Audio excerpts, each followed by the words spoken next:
my dear friends and colleagues. Today we will talk about an important electrolyte disorder, which is hypernatremia. This is our agenda. We'll start by definition. Hypernatremia is defined when the serum sodium is more than 145 millimole per liter. We know that the normal serum sodium ranges from 135 to 145, so hypernatremia when it is more than 145. Now we'll start by the clinical manifestations. Patients with hypernatremia usually present by neurological manifestations, and don't forget that this code that sodium brain. Hypo and hypernatremia presents mainly by neurological manifestations, and any patient presented to you by neurological manifestations, you should consider in your differential diagnosis hypo and hypernatremia.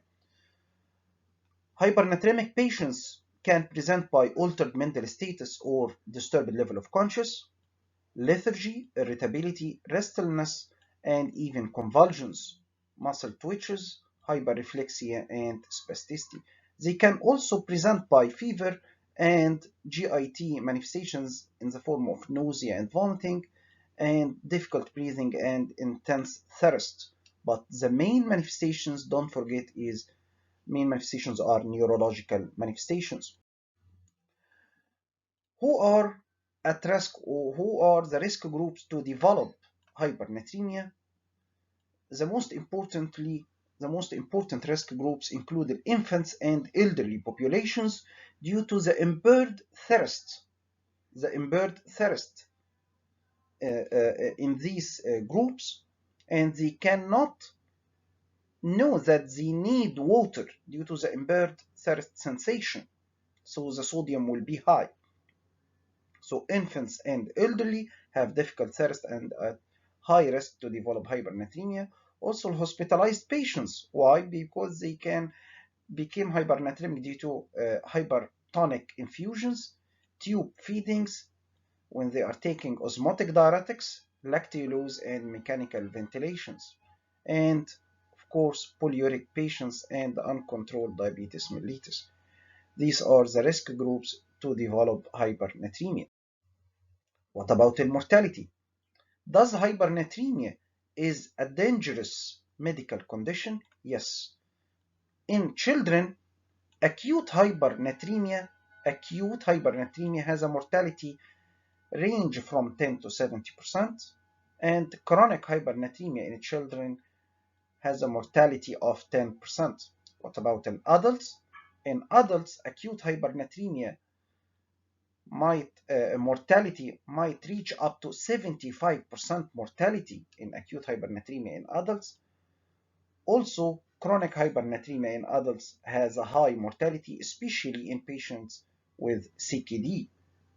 So we conclude that both acute and chronic hypernatremia are associated with increased risk of mortality. So hypernatremia is a dangerous medical condition. Now we will go in depth in classification. To classify patients with hypernatremia, when you face a patient with hypernatremia, you should assess the volume status. You should assess the first and the most important step is to assess the volume status. Why? To classify your patients, as he might be hypovolemic, so it is hypovolemic hypernatremia, or euvolemic, to be euvolemic hypernatremia, or hypervolemic, so it is hypervolemic hypernatremia. What is the pathogenesis? In hypovolemia, as we see here, to understand the pathogenesis of sodium in our body, don't forget that is mainly the relation between the sodium and the water content. The sodium and the water content. We measure the sodium concentration. So, when there is much more increase in water loss, very severe in water loss, that will lead to very, very low water content in our body, this will lead the sodium concentration to be high because we lost a lot of water. So this is hypovolemic hypernatremia when the water loss is much more excessive than the sodium loss, leading to increased sodium concentration. What about hypervolemic hypernatremia? Here, the pathogenesis is mainly due to increased sodium gain. The total body sodium is increased. So in these situations, there is hypervolemia. There is increased water, but the sodium gain is much more higher. This will lead to hypervolemic hypernatremia. What about eovolemia? There is a modest water loss here, modest water loss, with no change in the sodium, but why there is hypernatremia? There is impaired thirst. The patient don't take water adequately. This will lead to, when there is modest water loss, this will lead to hypernatremia due to the impaired water intake. Now we'll discuss each one of them. As we said, when we have hypernatremia, we should assess the volume status. So we'll start by the hypovolemic hypernatremia. Hypovolemic, as we said, there is increased much more water loss. The water loss is much excessively more than the sodium loss. This will lead to hypervolemic hypernatremia. What are the causes, the most important causes of this increased water loss? It can be renal losses or extra-renal losses. To differentiate, we can measure the urinary sodium.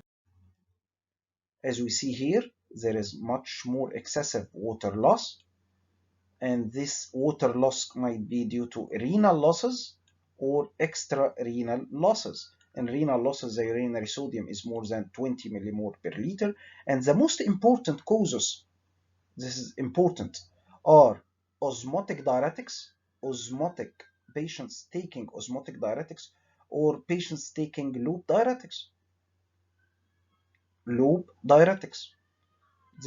They are causing much more water loss. Also, post-obstruction. In patients with obstructive uropathy, like patient with benign prostatic hyperplasia, presented to you by urine retention. When we insert a Foley catheter, the patient usually have very, very high amounts of urine. It is mainly water. This will lead to increased, very severe water loss, causing the sodium concentration to be high. So take care in cases of post-obstructive lesions after correction or after relieving the obstruction. Also in patients with intrinsic renal disease, especially the tubulointerstitial diseases, because they have abnormality in the concentrating power of the kidney, leading to much water loss, increasing the sodium concentration.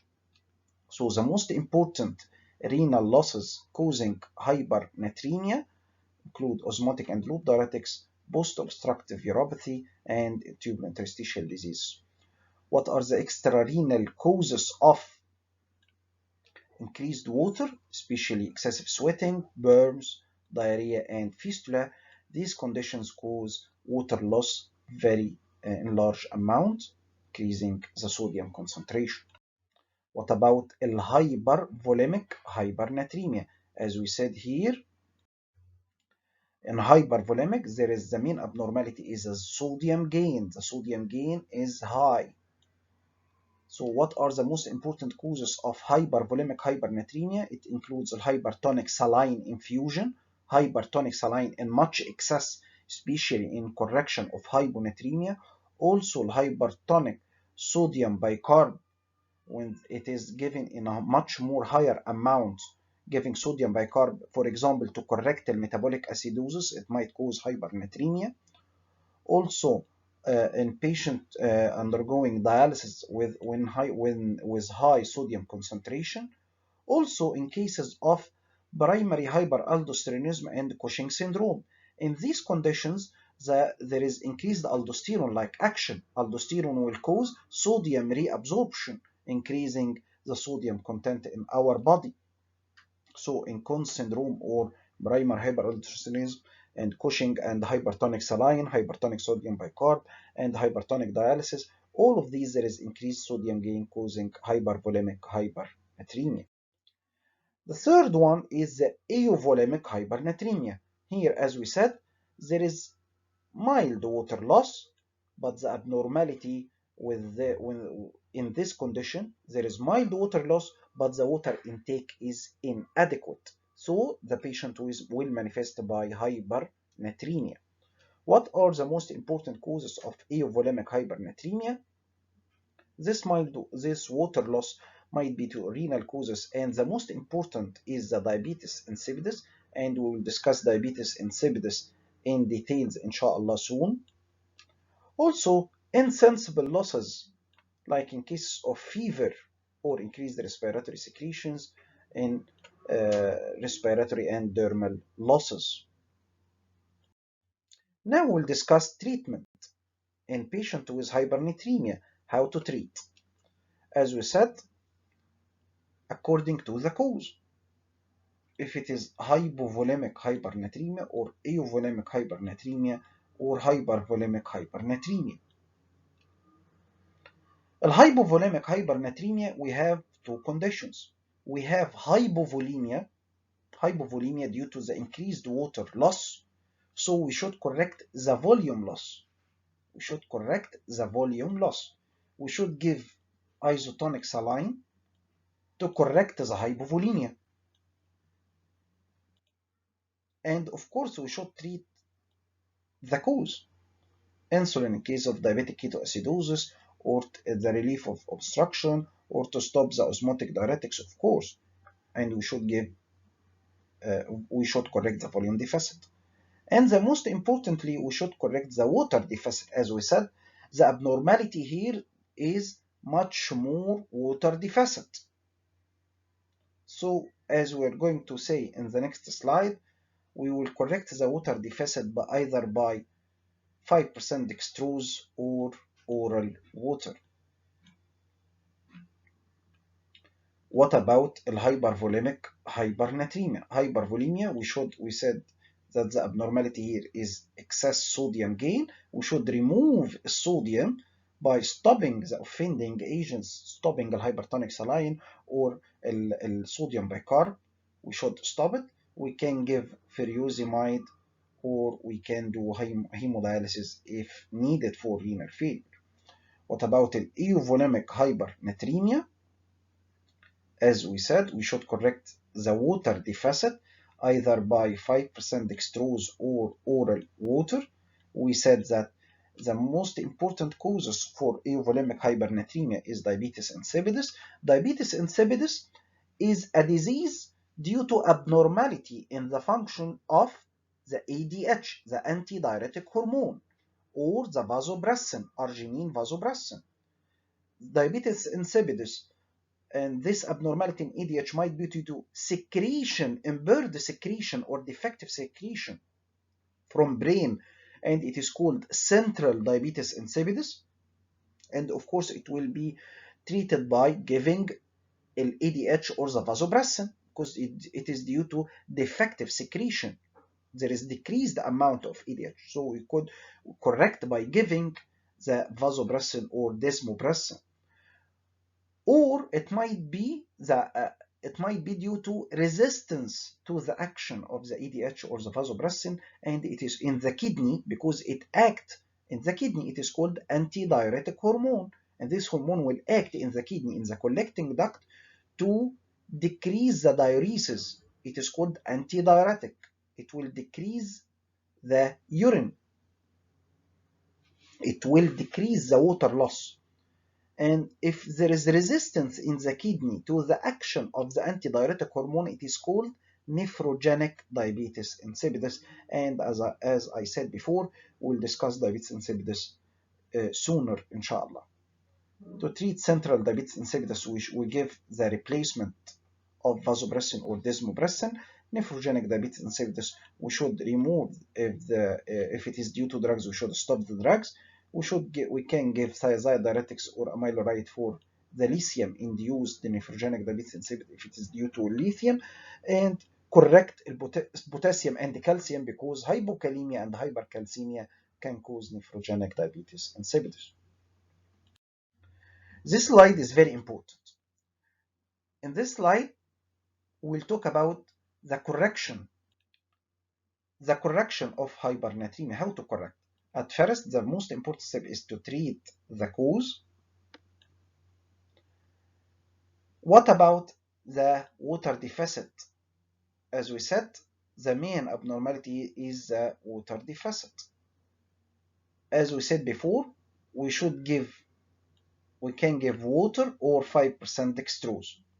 Water or 5% dextrose. We calculate this equation. This equation is very important. What is this equation? We calculate in this equation how much 1 liter of the infused fluid, each 1 liter of the infused fluid, which we will give the patient either water or 5% dextrose, each 1 liter of these solutions, how each 1 liter of this will correct the sodium. For example, the change in the sodium caused by each 1 liter of these solutions is calculated from this equation. The infused sodium in the fluid, and of course it will be 0 if we give water or 5% dextrose, the sodium in these solutions is 0, minus measured sodium of the patient over the total body water plus 1. How to calculate the total body water?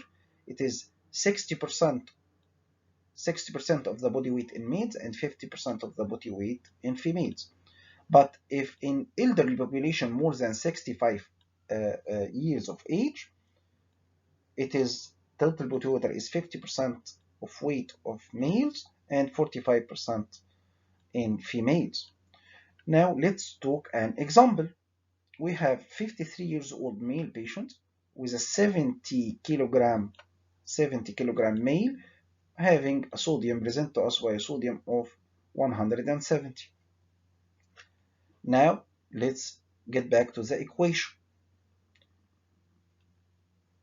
Let's first calculate the total body water. The total body water in this patient is less than 65, so the total body water is 60% of his weight. 60% of 70 kilo is 42 liter. So we put here in the total body water 42. So to calculate this equation, if we use the 5% dextrose or water, so the infused sodium is 0 minus the measured sodium of the patient is 170 over 42 plus 1, so it is 43. So we will have the change in the sodium. As we said, what is this equation? It is the change of the sodium caused by each 1 liter of the infused fluid. So 1 liter of 5% dextrose will reduce the sodium by 3.95, or approximately it is 4. So it will each 1 liter of 5% dextrose will decrease the sodium by 4. By 4 from 170, it will reach up 166. So each 1 liter of 5% dextrose will decrease the sodium in this patient by 4. Type. What is our aim for the correction? How we should correct? We should correct the patient to reach the normal value between 135 to 145 in just one day? Of course not. We should correct the patient.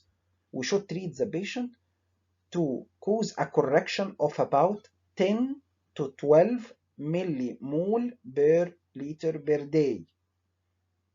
It is about 0.5 millimole per liter per hour. So again, don't correct your patients. Don't correct the sodium more than 10 to 12 millimole per day. This is very important.